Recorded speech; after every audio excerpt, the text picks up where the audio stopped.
et on va s'intéresser à l'outil de création que propose YouTube pour ses créateurs. Alors c'est YouTube Studio qui ici est dans une version bêta qui est encore en test. Moi j'ai la chance de pouvoir l'utiliser puisque je fais partie des bêta-testeurs qui ont accepté de travailler avec cette nouvelle version. Donc ce que je vais faire ici, c'est faire un survol de cette version. Je travaille avec elle depuis, je dirais, une dizaine de jours. Je trouve que c'est un bon état pour une version bêta. J'arrive à faire un certain nombre de choses. Alors je vous propose un survol des fonctions. La première chose que l'on peut voir, c'est qu'on peut voir ces vidéos. Donc l'écran est partagé et je suis obligé de regarder en plusieurs colonnes. Donc vous retrouvez ici le nom des vidéos, vous pouvez voir mes vidéos à proprement parler. Ici j'ai la vidéo sur le vidéo marketing et puis ici j'ai le texte que je peux éventuellement modifier si jamais c'était nécessaire. Et je viens de commettre une erreur. Je me suis trompé, c'est ici que j'aurais dû cliquer sur le bouton pour vous montrer que je peux directement modifier le texte si je le souhaite. Ici, je ne vais pas le faire, je vais tout simplement dire cancel. Donc ça, c'est la première chose. La deuxième chose que je vous montre ici, c'est que vous pouvez voir si votre vidéo elle est publique, privée ou qu'elle n'apparaît pas listée. Donc je pourrais changer cet état. Par exemple, si vous avez plutôt des vidéos en préparation, vous les avez peut-être en mode privé, vous partagez avec un certain nombre de personnes, et finalement vous décidez de les mettre en mode public. Donc ça, vous pouvez le faire directement depuis là. Ici, vous pouvez voir l'état de la monétisation de votre vidéo. Donc chez moi, on voit que toutes ces vidéos qui sont là au début sont effectivement monétisées. Ensuite, vous voyez la date, à quelle date la vidéo a été téléchargée. Ensuite, vous voyez le nombre de vues. Alors, ce que vous pouvez faire, si vous souhaitez voir les vidéos qui ont le plus de vues, vous cliquez tout simplement sur Vues. Ça va vous réordonner la liste de l'ensemble des vidéos. Et vous voyez ici la vidéo phare de la chaîne que j'ai, qui approche maintenant les 445 000 vues, ce qui est pas mal du tout pour un tutoriel. Donc j'ai tout simplement cliqué sur Vue et puis ça me l'a ordonné dans l'autre sens.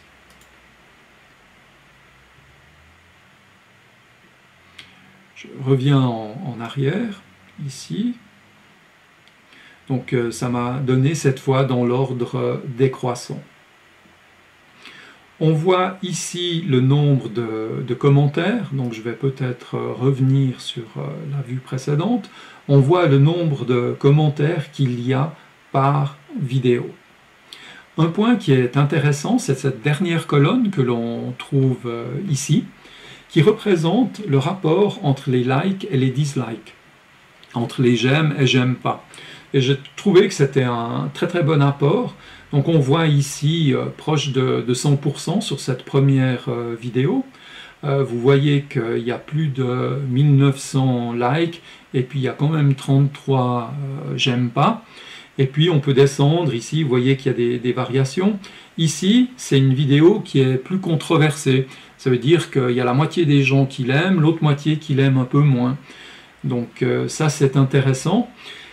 La raison, c'est que pour certaines personnes, ça leur résout le problème, et puis d'autres personnes trouvent que leur problème n'est pas résolu avec la vidéo, c'est pour ça qu'ils ne l'aiment pas, mais ça fait partie du quotidien. Donc ça, c'est ce que l'on peut faire. Maintenant, ce que je peux faire aussi ici, vous voyez, je peux venir en haut, et puis je peux chercher parmi mes vidéos celles qui traitent du système d'exploitation Linux. J'ai même pas besoin, j'ai même pas eu le temps d'appuyer sur Return. Voilà déjà les vidéos qui viennent. Alors ici, j'ai les différentes vidéos qui portent le mot Linux dans l'en-tête ou qui le contiennent dans la description. Alors je vais ici en prendre une et puis on va voir ce qu'il se passe. Donc je clique sur la vidéo et vous voyez que tout de suite je passe dans le mode analytique de cette vidéo. Alors pour chaque vidéo, ce que l'on va voir dans le mode analytique, il s'agit tout d'abord d'une vue d'ensemble qui montre en temps réel, dans les dernières 48 heures, cette vidéo. Combien de fois est-ce qu'elle a été consultée? Donc on voit ici qu'elle a été consultée 19 fois. Donc ici on voit qu'il y a un pic à un moment donné. Ensuite, on voit ici, de manière générale, donc dans les derniers 28 jours, donc dans les dernières 4 semaines, cette vidéo m'a rapporté 71 cents. Donc c'est pas beaucoup, mais c'est intéressant, c'est une valeur qui vaut ce qu'elle vaut. Ensuite, on peut voir ici en bas quelque chose qui est intéressant. J'ai juste lâché ça un petit peu trop vite. C'est le temps de visionnage. C'est un élément qui est important, qui est plus important que les vues. Ensuite, on voit au niveau de cette vidéo la rétention. Ça veut dire comment est-ce que les utilisateurs regardent cette vidéo et durant combien de temps. Alors, la rétention, on voit toujours, moi je le constate souvent, une chute assez importante dans les premières secondes. Ça veut dire que dans les 10-12 premières secondes, 20-30% des gens vont abandonner le visionnage. Ça veut dire qu'ils ont regardé ça sans trop d'intérêt. Puis ensuite, on voit que les gens regardent. Il y a même par moments des accroissements. Et puis d'autres moments, on va voir qu'il y a une décroissance.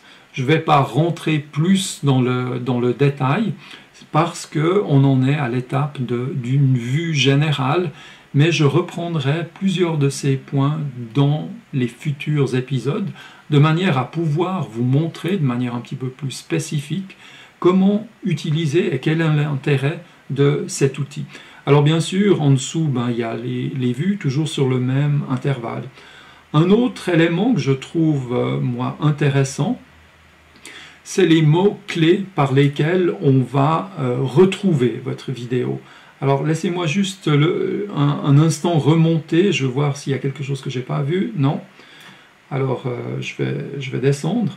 Alors voilà, cette vidéo ici, vous voyez qu'elle est trouvée sur YouTube par les mots-clés suivants. Vous voyez qu'il y a souvent la recherche « Unable to insert the virtual optical disc ». Cette recherche-là, elle rapporte à peu près, elle ramène 10% du visionnage par des mots-clés. Donc je ne vais pas rentrer dans tous les détails, mais c'est intéressant de voir quels sont les mots-clés qui sont utilisés. Ensuite, vous voyez ici une représentation des likes et dislikes. Donc ça, c'est une vidéo qui a eu que des likes. Et puis, on vous représente ça par rapport à la moyenne de ce qui est fait sur la chaîne. Donc ceci étant dit, c'est ce que l'on peut voir dans la vue d'ensemble pour une vidéo. Donc je vais revenir maintenant à la partie principale qui nous montre ici donc l'ensemble des vidéos que nous avons. Donc je reviens une fois cliquer sur la partie des vidéos. On va voir s'il y a quelque chose de particulier qui se passe. Non, contrairement à ce que je pensais, il n'y a rien de très particulier qui est en train de se passer. Alors, on va rentrer cette fois dans la partie analytique générale. Donc tout à l'heure, on était pour une vidéo en particulier. Ici, on le voit pour l'ensemble de la chaîne. Alors, les mêmes représentations pour l'ensemble de la chaîne. Vous voyez que dans les dernières 48 heures, j'ai eu 3400 vues sur l'ensemble de ma chaîne. Je ne vais pas rentrer dans le détail, mais on peut voir qu'il y a des pics, par exemple ici, où j'ai 140 vues dans l'intervalle d'une certaine heure donnée. Ça permet, par exemple, de voir quand est-ce que vos viewers ou les spectateurs souhaitent suivre le plus ce que vous faites. Alors, ensuite, vous voyez ici le nombre d'abonnés. J'ai donc 5000 abonnés depuis peu de temps. Donc, si des abonnés regardent cette partie-là, je tiens à les remercier. C'est un véritable plaisir de suivre cette aventure de la chaîne Vision 6D sur YouTube. Chaque mois, vous voyez ici à peu près, j'ai un petit peu plus de 200 abonnés, ça dépend des périodes. Donc encore une fois, je vous remercie en tant qu'abonné de suivre, ou si vous êtes curieux et que vous suivez le live, merci beaucoup. Vous pouvez vous abonner à cette chaîne, c'est un véritable plaisir et j'essaye d'apporter des vidéos et un travail qui est intéressant. Donc, ensuite, on voit ici, dans le temps réel, qu'est-ce qui est en train de se passer pour les dernières vidéos qui ont été publiées. Vous voyez par exemple ici, cette dernière vidéo, dans les dernières 48 heures, elle a eu 19 vues. Alors que ma vidéo générale sur le marketing digital, elle a eu que 3 vues dans les dernières 48 heures. Donc c'est le genre d'information que vous pouvez voir, et ces représentations sont assez parlantes. Ici, vous voyez ma chaîne, il y a une estimation, moi j'ai rien à cacher, d'environ 115 $ pour le mois qui s'est écoulé pour le moment. Donc ça, c'est le nombre de revenus, là, le revenu que j'ai sur cette chaîne. Vous voyez que dans cet intervalle de 4 semaines, ici, vous voyez comment il y a le comportement. Donc on voit que dans mon cas, les gens consultent plus mes vidéos pendant la semaine, pendant les parties de travail, et dès que c'est le vendredi, samedi, c'est une baisse, je vois moins de gens, et le dimanche, ça recommence, et le lundi, mardi, ensuite les jours, excusez-moi, les jours de la semaine, ça reprend. Donc on voit ici aussi les top vidéos. Donc c'est essentiellement pour moi des vidéos qui concernent MS Project, qui sont beaucoup suivies, sur lequel les gens peuvent apprendre MS Project dès sa base. Et ici, en dessous, on voit finalement, c'est caché, c'est derrière moi, le nombre de minutes qui sont vues pour chacune des vidéos. C'est 5 minutes 30 en gros. Donc je vais me redéplacer ici.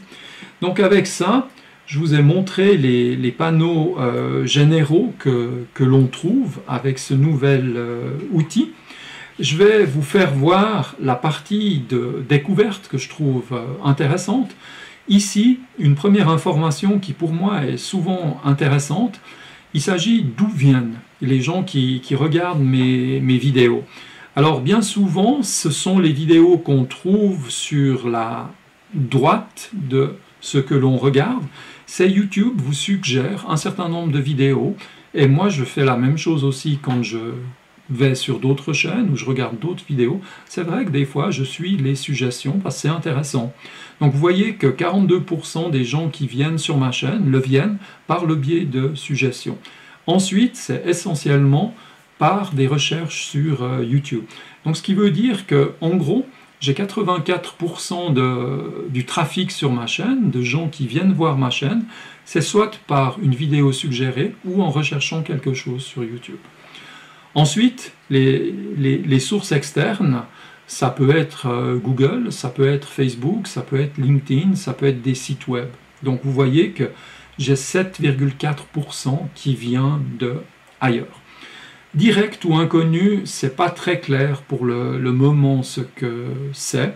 Et puis, il y a tous les autres qu'on n'arrive pas à identifier.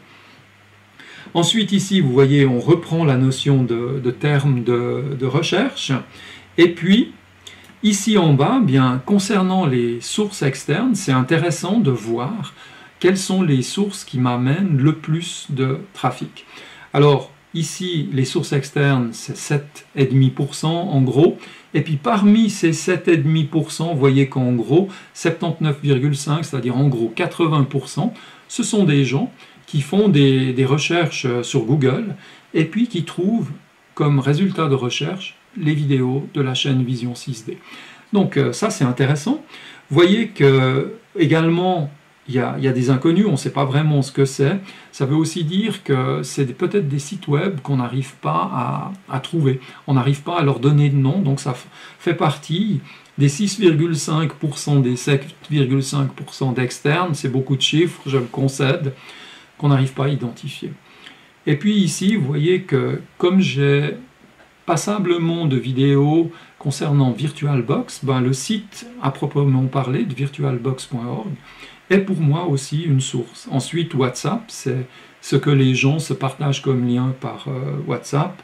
J'entrerai pas plus dans le détail des ressources externes. Ici, il y a un autre aspect qui est intéressant, qui vous permet de dire, dans le fond, les gens regardent certaines vidéos, et puis on leur suggère d'aller en regarder d'autres. Donc, quelles sont ces vidéos que les gens regardent?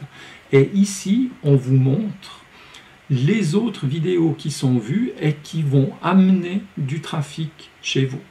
Alors par exemple, cette vidéo ici, Learn Microsoft Project in 16 minutes flat, c'est pas une vidéo de la chaîne Vision 6D. C'est une vidéo d'une autre chaîne, donc ça sous-entend, c'est ainsi que je l'interprète, que cette vidéo elle est importante pour moi parce que les gens vont la voir. Et puis finalement, une fois qu'ils l'ont vue, dans les suggestions, ils trouvent les vidéos de la chaîne Vision 6D et ils cliquent dessus et ils viennent voir les vidéos de la chaîne Vision 6D, ce qui est très bien. Mais ça sous-entend aussi l'inverse, ça veut dire que la chaîne Vision 6D a peut-être une partie de son trafic qui va voir d'autres sites et je pense que c'est comme ça que cela doit se passer.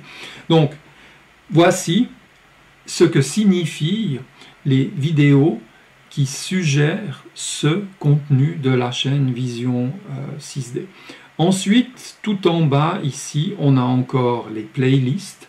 Donc j'ai constitué un certain nombre de playlists comme MS Project, VirtualBox, les Popular Uploads, que les gens regardent. Et vous voyez de nouveau qu'il y a un très fort penchant concernant MS Project. Donc ça, c'est ce que je voulais vous présenter sur cette partie qui est la découverte. Je vais maintenant vous montrer la partie de l'audience. Qu'est-ce qu'on peut voir avec l'audience? Alors, première chose, c'est intéressant de savoir, est-ce que ce sont des hommes ou est-ce que ce sont des femmes?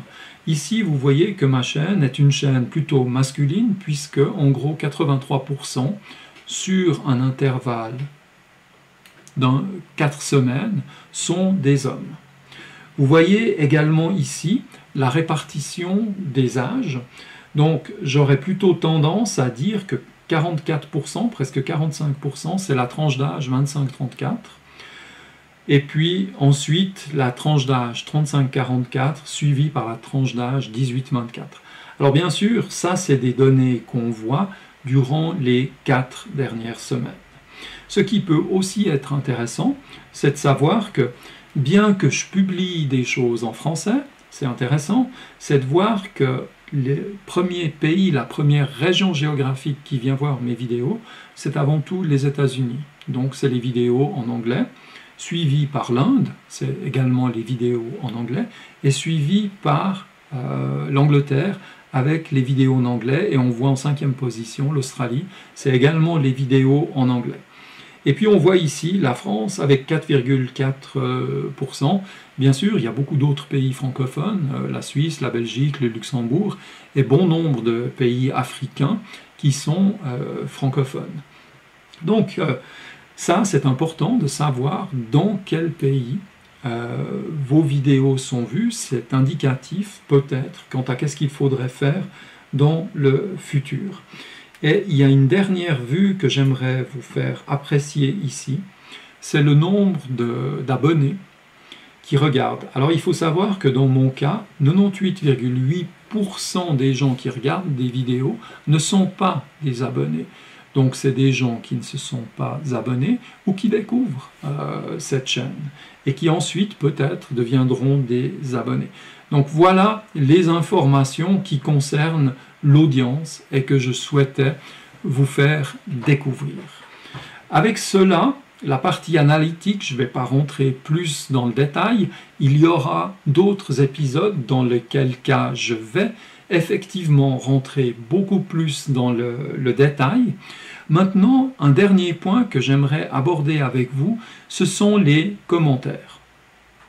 Alors, les commentaires, on va voir dans un instant qu'ils vont s'afficher pour l'ensemble de ma chaîne, et puis que pour moi, c'est un moyen de suivre ce qu'il se passe. Donc ici, en tête, je trouve le dernier commentaire. Je peux voir ici qu'il a été mis en rapport avec la vidéo Learn Basics in 15 Minutes de MS Project. Et ici, vous voyez que j'ai la possibilité de répondre à cela. Donc, il suffit ici de cliquer, de mettre sa réponse, une réponse, je veux dire, du style « I like your comment ». Et puis, je peux faire « reply », ça va se faire. Vous voyez qu'ici s'affiche en bas le nombre de commentaires, donc je peux aller voir de cette manière-là ce qu'il a été dit. Vous voyez que j'avais déjà répondu, donc j'ai juste répondu encore une fois, il y a plus d'une heure j'avais répondu. Vous avez donc la possibilité de dire que vous aimez ça beaucoup avec le cœur. Donc vous voyez que le gars il a parlé anglais, mais il a même mis merci. Donc c'est vraiment très intéressant de voir ce genre de choses. Vous pouvez maintenant ici gérer votre communauté. Donc la gestion de la communauté, elle est intéressante parce que certains commentaires peuvent être agressifs, voire insultants, mécontents. Les mécontents, c'est des fois bien de leur donner une réponse. Tout va dépendre maintenant de la manière dont vous voulez gérer votre communauté. Donc ici, vous avez plusieurs possibilités de traiter un commentaire. Je ne vais pas rentrer plus dans le détail de cette partie. Alors ici, vous avez aussi la possibilité de rechercher un certain commentaire. Donc, si par exemple, je reprends mon mot-clé Linux et j'aimerais savoir s'il y a des commentaires relatifs à Linux, parce que j'aimerais savoir ce qui se dit, donc je peux tout à fait lancer ici une recherche. Et puis, vous voyez qu'effectivement, il y a eu un certain nombre de requêtes ou de commentaires, pour être précis, qui parlent avec le mot Linux à l'intérieur. Vous voyez par exemple ici, quelqu'un m'a posé la question « Does this process work for Kali Linux 2 ?» Et puis ça remonte à il y a plus d'un mois. Donc on voit qu'ensuite, on a eu un certain nombre d'échanges de commentaires, enfin certains échanges pour dire une certaine interaction avec Jahid Hassan pour essayer de l'aider dans les questions et réponses qu'il avait. Donc tout simplement en recliquant dessus, ben, ça disparaît. Donc ça, je trouve que c'est intéressant parce que c'est un filtre qui permet de faire des recherches sur les commentaires. Avec ça, je crois qu'il y a encore les autres parties, mais je n'ai pas grand-chose à vous montrer. Il y a des commentaires qu'on pourrait retenir parce qu'on veut revoir, on ne veut pas tout de suite donner une réponse. Et puis le dernier point qui est important, mais je n'en ai pas en ce moment, c'est des spams. Dans mon cas, j'ai passablement de gens qui utilisent des fois certains commentaires pour dire que voilà, vous pouvez venir ici, puis vous trouvez une version gratuite des logiciels Microsoft. En fait, c'est du spam. Donc YouTube va le retenir pour moi, et puis à moi de le valider ou de le déclarer comme spam, et par exemple l'effacer, ce que je fais le plus fréquemment avec du spam. Ceci étant dit, je pense avoir fait avec vous le tour de cette première approche, de ce qu'est actuellement le studio bêta de YouTube pour les créateurs. Alors je vais le quitter pour revenir à la manière classique, puis vous verrez que chaque fois que je le quitte, c'est pas aussi simple que ça. Il se pose la question, pourquoi est-ce que vous quittez cet environnement en me demandant est-ce qu'il y a quelque chose qui manque, est-ce qu'il y a quelque chose qui ne fonctionne pas, est-ce qu'il y a quelque chose qui est trop difficile à utiliser, ou le look ne me plaît pas, ou autre chose. D'accord? Et puis je peux répondre, moi je me contenterai de quitter cela pour pouvoir revenir à l'interface tout à fait normale que j'utilise. Bien, ceci étant dit, j'arrive à peu près au terme de ce que je voulais présenter, en tout cas pour la partie YouTube. Analytics. Je remercie beaucoup ceux qui ont suivi ce premier épisode. Je rappelle que vous pouvez commenter, il peut y avoir des chats. C'est avec l'habitude que j'aurai l'occasion de pouvoir vous présenter différents aspects. Donc, vous pouvez vous inscrire à la chaîne YouTube. Je vous ai mis l'URL juste par là. Mon doigt ressort. Non, il ne ressort pas. Bon, ben, c'est cuit. Donc, tout ça pour vous dire que pour cette premier épisode, j'en ai maintenant terminé. Vous pouvez me suivre sur Vision 6D, le site web. Ensuite, le canal YouTube, c'est YouTube/user/Vision 6D, tout simplement. Et vous arrivez sur le canal auquel vous pouvez vous abonner. Ensuite, il y a également la page Facebook de Vision 6D qui, elle, se trouve sur Facebook/Vision 6D, tout simplement. Avec cela, je vous remercie d'avoir suivi. Et puis, n'oubliez pas de commenter, de vous inscrire. C'était un plaisir de faire ce premier épisode. Toutes les suggestions sont les bienvenues à ce stade. Et je vous dis à bientôt. Allez, ciao ciao!